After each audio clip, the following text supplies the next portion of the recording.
Halo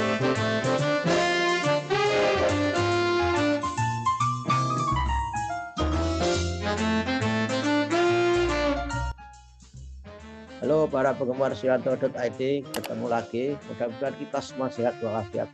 Karena pandeminya semakin merajalela saat sekarang. Jaga diri baik-baik dan nggak usah keluar rumah kalau tidak penting. Kita masih bersama Suyanto.id, sebuah channel untuk berbagi pengetahuan dan belajar sepanjang hayat. Nah, sebelum kita memulai diskusi ini, jangan lupa saudara semua untuk klik subscribe supaya Anda mendapatkan video terkini dari Suyanto.id. Nah, sekarang kita punya tamu istimewa, yaitu Ibu Dr. Ratna Chandrasari, dan beliau adalah luar biasa prestasi akademiknya, membuat penelitian, punya haki, punya misalnya copyright dalam banyak penelitian. Dan oleh karena itu kali ini akan bicara mengenai bystander effect, yaitu suatu efek di mana orang enggan menolong orang lain ketika orang lain mengalami kesulitan, bahkan terancam nyawanya atau apapun, karena orang mendiamkan akibat di dalam benaknya itu memiliki fenomena apa yang disebut dengan bystander effect. Selamat pagi, Assalamualaikum Bu Ratna. Waalaikumsalam warahmatullahi wabarakatuh. Selamat pagi Prof. Suyanto dan pemirsa Suyanto.id.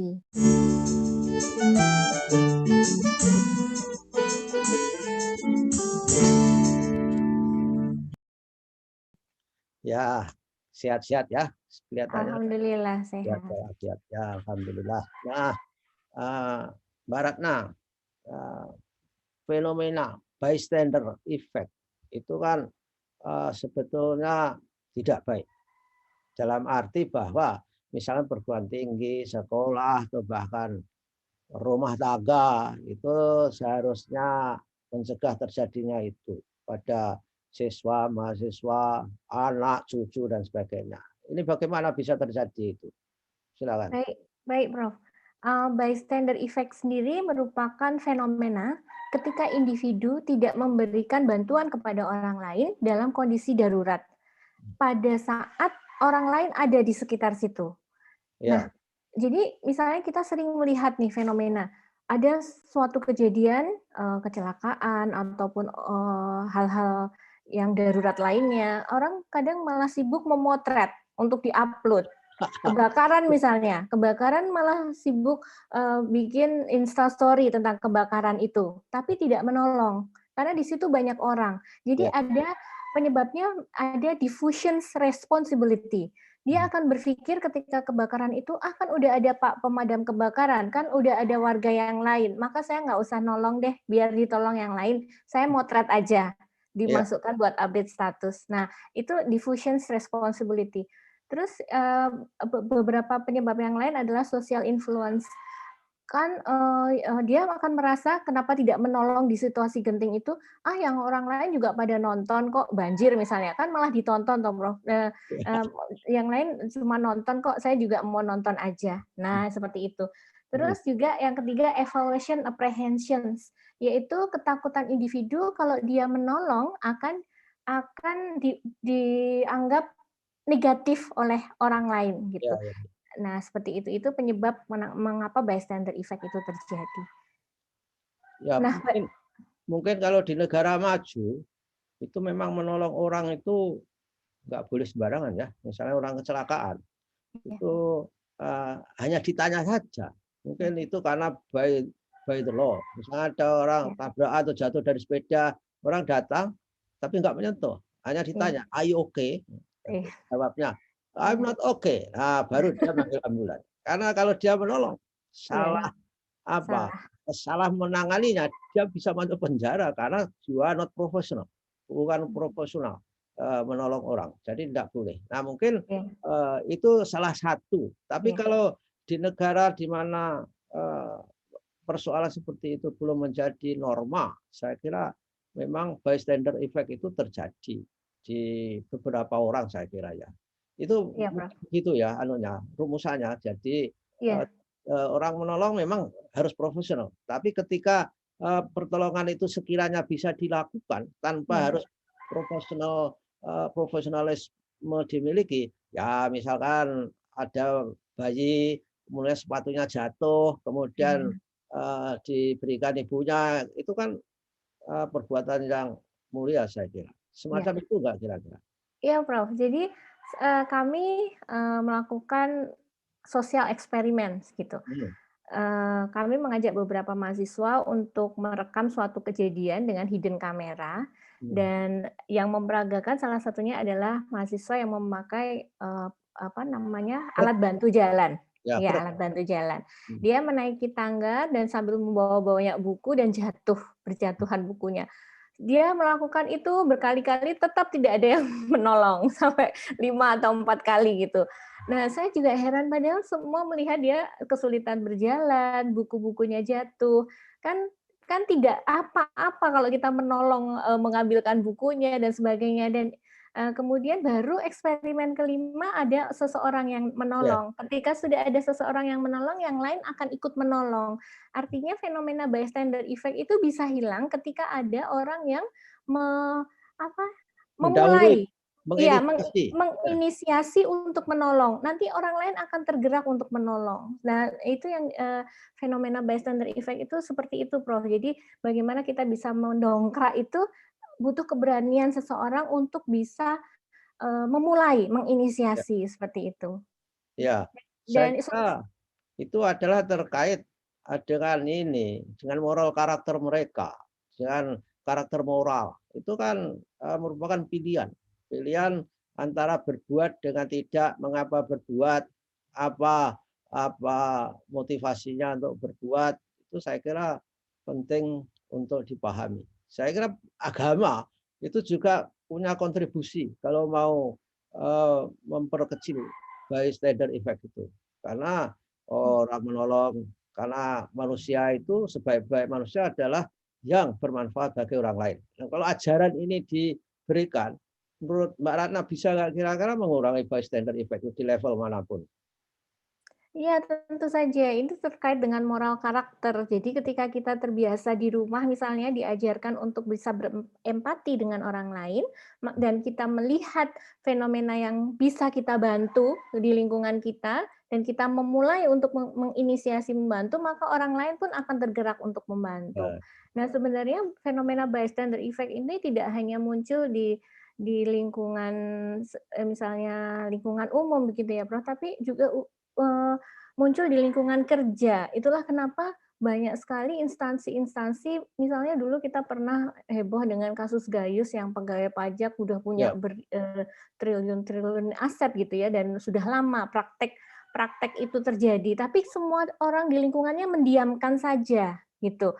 Karena itu tadi diffusion responsibility, ah biarin aja dia korupsi kayak gitu, nanti kan ada yang nangkep. Nah, karena kita cuek gitu, orang-orang di sekitar Pak Gayus ini mungkin cuek, terhadap, ya, kecurangan-kecurangan yang dia lakukan, dan akhirnya begitu terus sampai menumpuk, lama seperti itu. Nah, itu sebenarnya sangat berbahaya ketika itu, ketika tidak ada orang yang berani untuk ya, menginisiasi, memberontak pada suatu keadaan yang tidak fair, seperti itu. ya, ya, ya, ya. Ini namanya ini ya, tidak punya moral courage, tidak ada keberanian moral, dan itu tentu berkait dengan risiko saya kira. Ada nggak teorinya yang di diffusion responsibility itu bahwa orang berbuat dan tidak berbuat itu berkalkulasi terhadap risiko yang dia terima. Ada nggak itu, Mbak? Iya, eee, jadi, misalnya seseorang akan mempertimbangkan untuk melaporkan atau tidak, itu tergantung dari seberapa besar resiko yang akan dia hadapi. Ya, ya, Makanya sebaiknya perusahaan, instansi kan ada apa, whistleblower systems ya, di ya, ya. mana kita bisa melaporkan suatu kejadian kecurangan tanpa kita, tanpa mengeksplor, identitas kita, seperti itu. Oke. Jadi fenomena itu memang munculnya dari praktek-praktek akuntansi, praktek misalkan saja governance di dalam perusahaan, pemerintahan atau apa, atau tidak terjadi munculnya teori atau konsep itu di masyarakat pada umumnya, Mbak? Sebenarnya konsep ini adalah teori di psikologi. Kebetulan saya mengajar behavioral accounting. Nah, kemudian dari teori psikologi ini diadopsi untuk menjelaskan praktik-praktik kecurangan yang terjadi di dunia bisnis. Ternyata beberapa riset, banyak riset misalnya Ali Sabring tahun 2015 itu bahwa reporting fraud and examination of the bystander effect and evidence strength itu juga menerapkan teori bystander effect ini untuk menjelaskan kenapa sih terjadi kecurangan-kecurangan pelaporan keuangan seperti kayak di Garuda yang kita tahu Ya, ya. dia memanipulasi laporan keuangan, kemudian dan banyak lagi gitu, Prof. Iya, iya, iya. Jadi bystander effect itu menurut teori biasanya yang berjalan di depan itu siapa ya? Apakah mereka yang status sosial ekonominya selalu tinggi, mereka yang terpelajar, kan belum tentu yang terpelajar educated people lalu bisa mencegah terjadinya bystander effect. Ada nggak penjelasan dalam riset atau teori gitu? Atau hanya orang aja menimbang risknya, calculated risknya ada tidak gitu kalau melaporkan sesuatu. Karena dia kan juga mempertimbangkan kehidupannya. Mengapa saya melaporkan orang kalau jadinya sengsara dan memiliki risiko dalam kehidupan? Ada semacam itu enggak kira-kira, Mbak? Ya, jadi kenapa seseorang bisa menginisiasi untuk mencegah adanya bystander effect ini, salah satunya adalah ethical decisions gitu. Kembali lagi ke karakter dan Ya karakter ethics ya. gitu. Itu dilakukan oleh Susan Fredericks tahun 2011 bahwa nilai ethics atau moral seseorang itu mampu menimbulkan keberanian seseorang untuk bisa menginisiasi itu gitu. Ya, Menginisiasi bahwa fenomena ini tidak fair loh. Karena ya, kalau tidak ada yang memulai, semua orang akan diam gitu, semua ya, orang akan diam. Ya, kita ya, lihat beberapa fenomena akhir-akhir ini kan juga ada BEM universitas yang agak vokal dan akhirnya diikuti oleh BEM-BEM yang lain. Sebenarnya itu kan juga keberanian untuk menginisiasi seperti ya, itu. ya, ya. Jadi BEM yang lain itu semua memiliki yang tidak bergerak itu memiliki bystander effect itu kali ya. Jadi Karena takut Prof takut. ya. Ya, ya, Karena takut untuk menyuarakan resiko yang dia harus hadapi ya. seperti itu. Jadi Nah, kalau dalam frame pendidikan karakter kan memang ada 3 hal, yaitu moral knowing, moral feeling, moral action.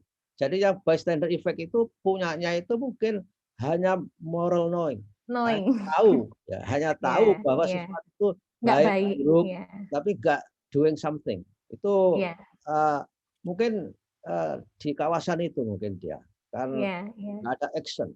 Nah, itu gimana caranya ini untuk mendorong atau mencegah kalau dalam sistem bisnis gimana tadi? Ada semacam whistleblower segala macam Ya, itu. ya, salah satu mencegah terjadinya orang mendiamkan adanya suasana yang tidak baik ini adalah dengan whistleblower system kalau dalam bisnis. Karena dengan whistleblower system yang baik tentunya orang akan tidak enggan untuk melaporkan, tidak takut akan resiko yang dihadapi karena anonim kan Prof biasanya sistem itu dan benar-benar dilaporkan oleh orang yang responsibel gitu terhadap perusahaan seperti itu. Nah, itu dipraktekkan, Pak.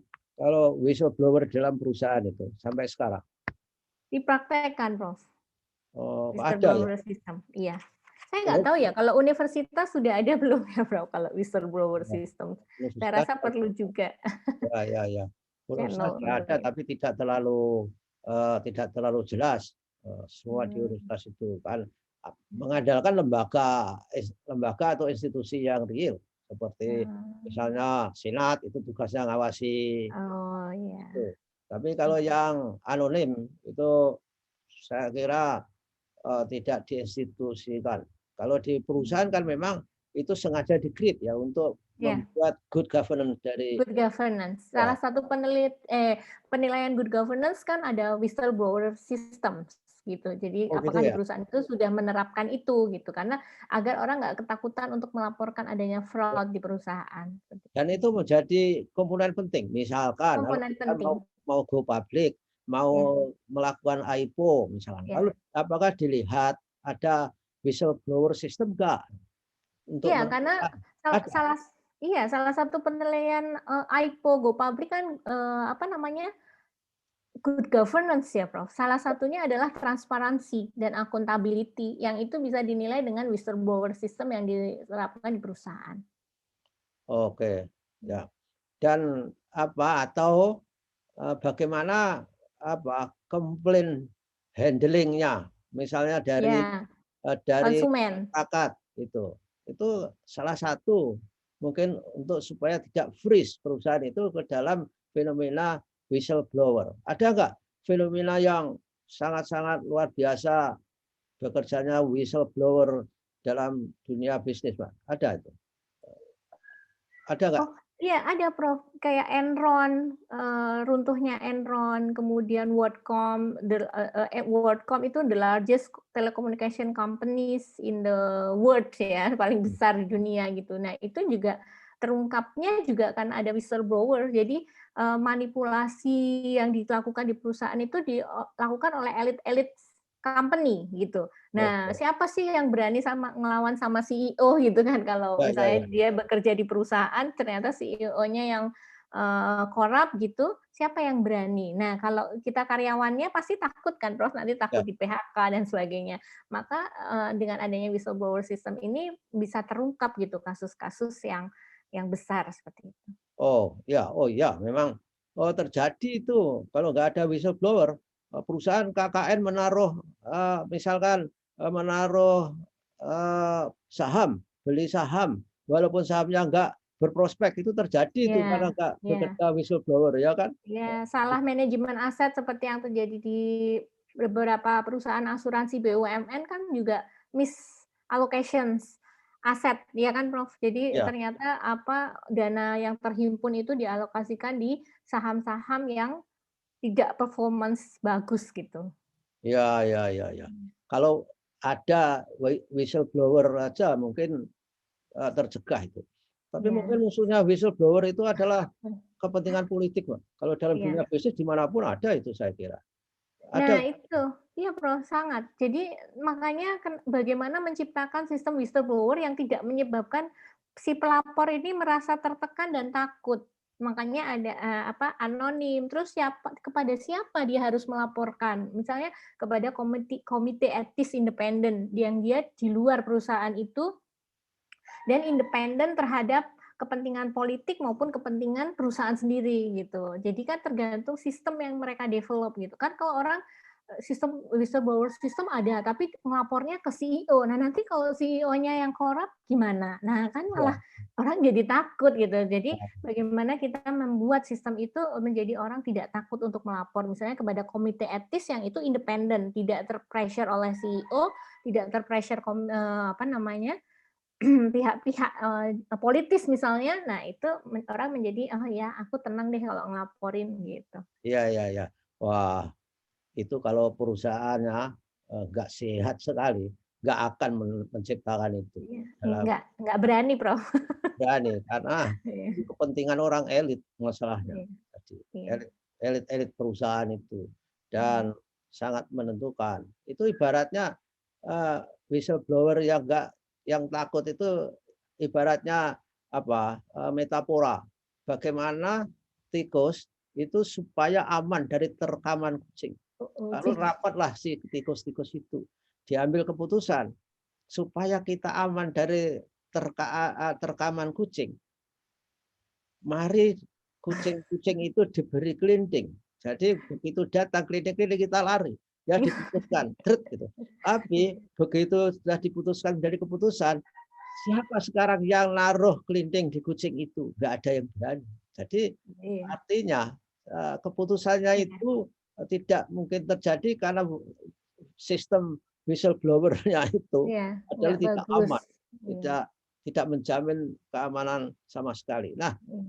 pertanyaan terakhir, ada nggak misalkan di dunia usaha itu khusus orang atau organisasi yang memang kerjaannya itu menjadi whistleblower atau semacam orang misalkan ahli IT kerjaannya itu bikin menghack web, Iya. menghack orang dan akhirnya hackernya itu malah justru diminta oleh perusahaan untuk menguji kesehatan webnya. Ada nggak ya Iya. itu yang Ada, ya Prof. ada? Iya, jadi kan ada hacker itu untuk ada yang tujuan putih dan hitam ya. Yang putih ini untuk menguji dia memang di-hire untuk menghack website-website yang ternama gitu, Ya, seberapa kuat sih web itu terhadap pembobolan gitu. Nah, itu yang istilahnya apa ya, Prof? Hacker putih gitu ya. ya, Jadi ya, dia memang di-hire untuk menguji ketahanannya gitu. ya, ya, itu ya mirip juga ya. Whistleblower juga ada yang punya organisasi nggak ya? Misalkan saja kerjaannya itu nyemperitin praktek-praktek jelek itu. Seperti misalnya apa Corruption Watch misalnya seperti itu. Iya, iya. Belum ada ya organisasi itu. Karena kan biasanya kalau yang terjadi di internal perusahaan tentu yang lebih tahu adalah employee-nya ya, yang ada di perusahaan itu ya, Prof. Kalau di mekanisme corporate governance sendiri sebenarnya tukang sempritnya adalah komisaris, Oke. komisaris independen Oh, gitu. ya. Oh, Tapi kan komisaris itu kan dia tidak tahu day to day-nya, karena komisaris itu bekerjanya paling seminggu sekali gitu kan, ya. itu aja mendengarkan hanya report. Tapi kan yang tahu detail perusahaan itu kan employee-nya gitu. Oh, tapi komisaris itu memang semuanya nggak independen ya? Ada komisaris independen, ada yang komisaris yang bagian dari perusahaan itu. Biasanya komisaris independen diambil dari akademisi ataupun pihak independen yang lainnya. Gitu. Tapi sekarang dari politisi. Gitu. Iya, iya, Ngomong Prof. independen. Udah nggak independen lagi. Ya oke lah, Mbak. Saya kira ini merupakan diskusi yang menarik. Mudah-mudahan bystander effect itu tidak saja dibutuhkan dan terjadi di dunia perusahaan yang gede-gede, tapi dalam kehidupan sehari-hari. Karena tolong-menolong itu adalah merupakan kebaikan. Peduli kepada orang lain itu merupakan moral yang sangat mulia. Terima kasih atas kebersamaannya dan saudara-saudara ini tadi dengan Bu Ratna yang sudah berbicara mengenai bystander effect. Mudah-mudahan menginspirasi kita semua sebagai warga negara, sebagai bapak, ibu, nenek, mak-mak dan sebagainya supaya bystander effect tidak terjadi di lingkungan kita. Terima kasih Mbak Ratna atas waktunya. Ya. Terima kasih. Assalamualaikum warahmatullahi wabarakatuh. Waalaikumsalam warahmatullahi wabarakatuh.